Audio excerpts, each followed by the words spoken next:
Hello students, welcome to my channel Step by Step Mathematics. Today we will continue chapter 5 Understanding Elementary Shapes. We'll do the exercise 5.4. Question number 1 is what is the measure of right angle? तो right angle का measure कितना होता है बेटा 90 degree. आपको बता चुकी हूँ right angle कितने डिग्री का होता है 90 डिग्री. ऐसे straight angle, what is the measure of straight angle? It is 180 degree. Question number 2, true and false. A part is the measure of acute angle less than 90 degree. क्या acute angle का major less than 90 degree होता है, 90 degree से कम होता है? तो yes, तो आप क्या लिखोगे it is a true. Second is the measure of acute angle is less than 90 degree. कह रहा ऑब्ट्यूस एंगल का मेजर भी 90 डिग्री से कम होता है, तो ये तो गलत हो गया. वो तो क्या होता है 180 और 90 के बीच में होते हैं. आगे है the measure of reflex angle is greater then 180. तो रिफ्लेक्स एंगल का मेजर 180 से क्या होता है बड़ा ही होता है, तो ये भी क्या हो गया true. Next is the measure of one complete revolution. One complete revolution का मेजर 360 होता है, तो आपको बता ही चुकी हूँ, तो ये भी क्या है ट्रू है.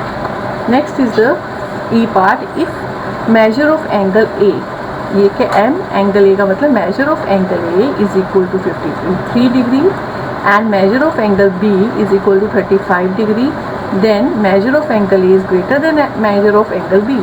हाँ, तो measure of angle A 53 degree means angle A 53 degree का है और एंगल बी 35 डिग्री का है, तो मीन्स एंगल ए क्या है बड़ा है, तो आप इसको भी क्या लिखोगे ट्रू. क्लियर.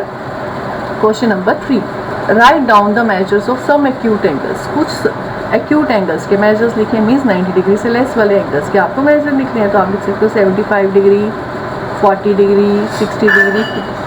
तो आप 3 और 4 के एग्जाम्पल्स दे सकते हो ऐसे, और ऐसी ऑब्ट्यूस एंगल्स के आप एग्जाम्पल्स देंगे. Clear. Next is the question number 7, fill ups. An angle whose measure is less than that of a right angle is. वो वाले एंगल्स जिसका मेजर क्या होता है राइट एंगल से कम होता है. तो 90 डिग्री से कम वाले एंगल्स कौन से होते हैं बेटा एक्यूट एंगल्स. तो आप आंसर क्या लिखोगे acute angles. Second is an angle whose measure is greater than that of right angle. जिसका 90 डिग्री से बड़ा होता है उसको हम क्या बोलते हैं, उस एंगल्स को क्या बोलते हैं obtuse angles. Next is the angle whose measure is sum of the measure of two right angles. Two right angles को जोड़ दिया जाए मीन्स 90 डिग्री प्लस 90 डिग्री, दोनों को जोड़ दिया तो कितना आया 180 डिग्री. उस एंगल को हम क्या बोलते हैं, तो ये कौन सा एंगल होता है straight angle. Straight angle 180 degree का कौन सा एंगल होता है straight. D part is when the sum of the measure of two angle is that of right angle. यदि दो एंगल्स का सम राइट एंगल होता है then each one of them is, तब दोनों एंगल्स क्या होंगे. जैसे कि एक एंगल 60 है तो दूसरा 30 होगा, तभी सम 90 डिग्री आएगा मीन्स राइट एंगल के इक्वल आएगा. तो दोनों एंगल्स क्या है तब एक्यूट. तो जब दो एंगल्स का सम राइट एंगल्स के इक्वल होता है तो दोनों एंगल्स क्या होते हैं एक्यूट एंगल्स. 60 भी एक्यूट एंगल है और 30 भी एक्यूट एंगल है. ऐसे कोई भी आप एग्जाम्पल ले लोगे तो ये दोनों एंगल्स क्या होंगे हमेशा ही एक्यूट होंगे. E part when the sum of the measure of two angles is that of straight angle.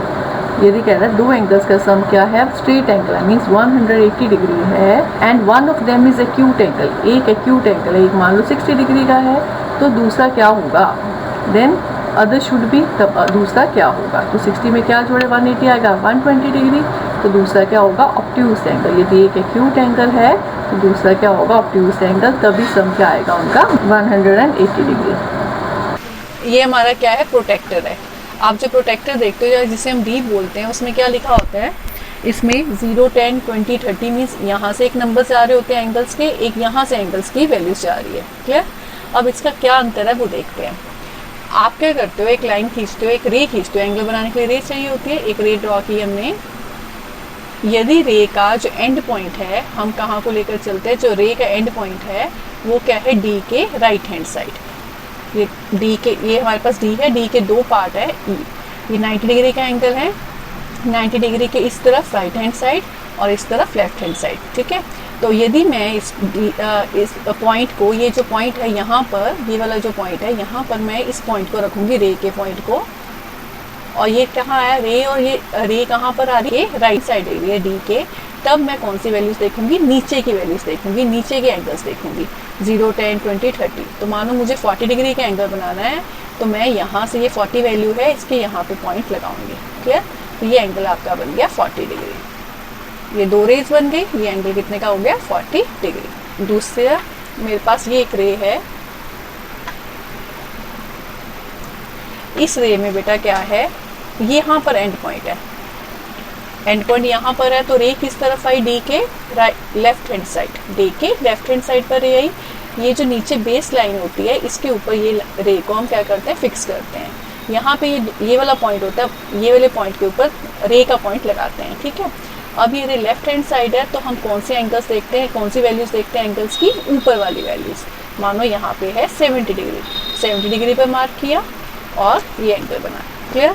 तो हमेशा याद रखिएगा ये हमारे पास जो डी है, डी के दो पार्ट्स है, ये राइट हैंड साइड, ये वाली लेफ्ट हैंड साइड, क्लियर। तो यदि हम रे को फिर से देखें, रे को कहाँ पे रखते हैं, फिक्स करते हैं। इसका रे का एंड पॉइंट यहाँ पर एंड पॉइंट है, इस एंड पॉइंट को इसके ऊपर कोइंसाइड करते हैं इस पॉइंट पर, और रे हमारी किस तरफ आ रही है, राइट हैंड साइड आ रही है डी के।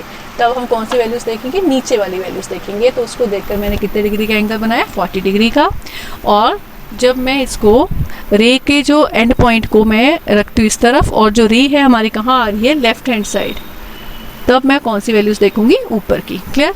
अब जैसे हमारे क्वेश्चंस हैं एक्सरसाइज में, find this angle, find angle this, तब क्या करेंगे, मैं कॉपी को उल्टा कर लूँगी और यहाँ पर मैंने इसे बेस माना है। इसको लिख लेते हैं ओ ए, ओ ए रे को बेस माना। ओ क्या है, इसका वर्टेक्स है, तो वर्टेक्स को इस पॉइंट पे लगाया।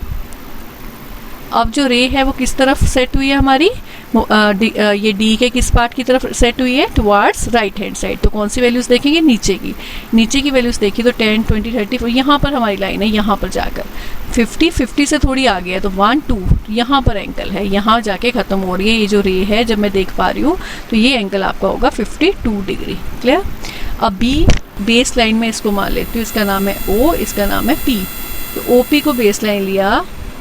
अब ये डी के किस तरफ है बेटा, अब ये डी के लेफ्ट हैंड साइड है रे, है ना। तो लेफ्ट हैंड साइड है तो ऊपर की वैल्यूज देखेंगे, ये 110 से थोड़ा सा ज़्यादा है, तो 110, 111, 112। तो ये एंगल कितने डिग्री का है, 112 डिग्री का। तो यहाँ लिख लेंगे 112 डिग्री, 112। इसको चाहो तो आप ऐसे भी मेजर कर सकते हो, यहाँ पे रखा। अब ये डी के राइट हैंड साइड है, तो कौन सी वैल्यूज देखनी है, नीचे की वैल्यूज देखी तो 110, 11, 12। तो ये भी इधर से भी कितने का आ रहा है, 112 डिग्री, क्लियर। अब हमारे एक्सरसाइज में ये भी एक क्वेश्चन है ऐसा सा, फाइंड ऑल दीज एंगल्स, इसको मेजर करो। तो आप किसी को भी बेस मान लीजिए, जैसे ये मान लिया ओ ए, पहले केस में मैंने ओ ए को बेस माना, तो ओ ए के ऊपर मैं अपनी डी को रखूंगी, कॉपी को उल्टा किया। अब ये रे जो है वो डी के लेफ्ट हैंड साइड है, तो मैं ऊपर की रीडिंग्स देखूंगी, ऊपर की रीडिंग्स काउंट करती हूँ, ये 40, 41, 42, तो ये 42 डिग्री का, क्लियर। ऐसे ही अब मुझे ये एंगल नापना है, तो यहाँ पे मैं ले लेती हूँ P और ये पॉइंट है Q, तो P Q पे रखा मैंने अपनी डी को। अब ये भी रे किस तरफ है हमारी, लेफ्ट हैंड साइड, तो रीडिंग्स कौन सी देखनी है, ऊपर की रीडिंग्स देखनी है।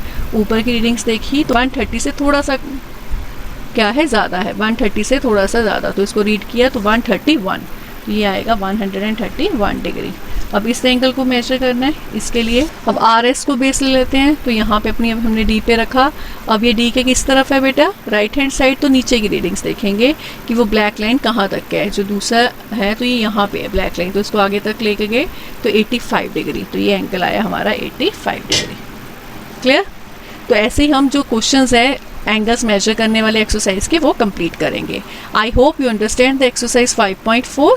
Thanks for watching my video.